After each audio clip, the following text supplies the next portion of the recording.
जामे कुटुंब समाए, साईं इतना दीजिए जामे कुटुंब समाए, मैं भी भूखा ना रहूं साधु ना भूखा जाए।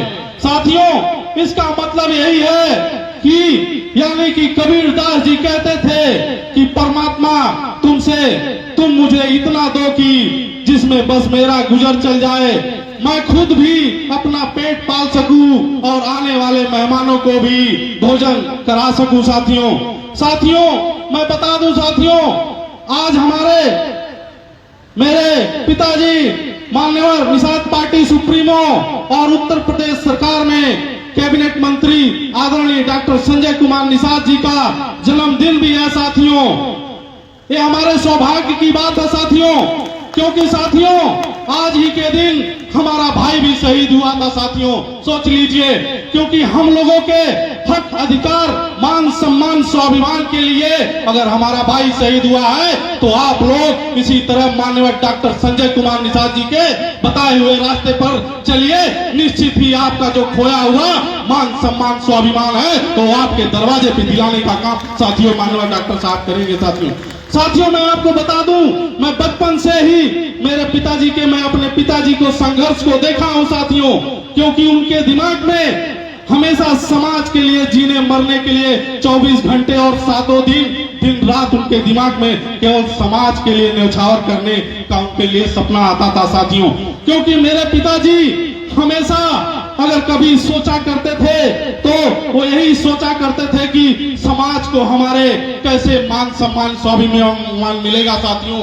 क्योंकि 70-75 साल से हम आजाद हुए हैं, लेकिन आजादी के बाद भी अगर हमारा समाज जो मान सम्मान, स्वाभिमान मिलना चाहिए, अगर उनको दूध की रोटी मिलनी चाहिए, अगर नहीं मिली है तो केवल इस उत्तर प्रदेश नहीं पूरे भारत में केवल एक ही शख्स है, वो माननीय डॉक्टर संजय कुमार निषाद जी हैं, जो आपको दिलाने का काम करेंगे साथियों।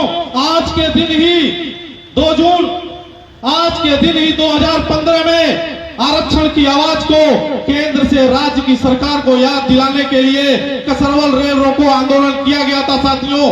रेलवे पर केंद्र सरकार का अधिकार होता है और राज्य सरकार का नहीं होता है, किंतु ये समाजवादी पार्टी की सरकार ने सत्ता के गुरूर में आकर मेरे निषाद वंश पर गोलियां बौछाने का काम किया और पुलिस की कई राउंड फायरिंग भी हुई।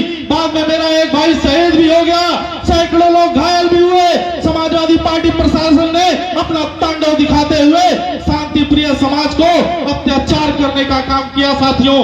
हाल ही में साथियों मैं आपको बता दूं कि बीते हुए विधानसभा चुनाव में निषाद पार्टी और राष्ट्रीय निषाद एकता परिषद के समस्त कार्यकर्ताओं ने यह भी दिखा दिया कि 2015 को हम नहीं भूले हैं। क्योंकि साथियों मैं आपको दिला दूं, हम लोग समाजवादी पार्टी को याद दिलाना चाहते हैं कि समाजवादी पार्टी ने जो हमारे लोगों के ऊपर जो अत्याचार किया था आज के दिन में 2015 को, उनको हम लोगों ने 17 में भी हराया था, 19 में भी हराया था, 22 में भी हराया है और 2022 में इस गड्ढे के में लाके उनको दफन कर देंगे साथियों। मैं आपको बता दूं कि अगर आज के दिन में इस उत्तर प्रदेश में किसी भी सरकार अगर बनती है तो बिना निषाद पार्टी के कोई सरकार नहीं बनेगी, आप ये पता कर लीजिएगा साथियों। इन्हीं सब बातों के साथ साथियों मैं अपनी बात को विराम देना चाहता हूं मात्र 2 पंक्तियों से। राजा बोला रात है, राजा बोला रात है, रानी बोली रात है, मंत्री बोला रात है, संतरी बोला रात है, यह सुबह की बात है और देखते देखते सत्ता छीन ली हाथों से, क्योंकि हम निषाद राजे वाले हैं। धन्यवाद साथियों, बहुत बहुत धन्यवाद। एक बार जोरदार तालियों से स्वागत होना चाहिए साथियों।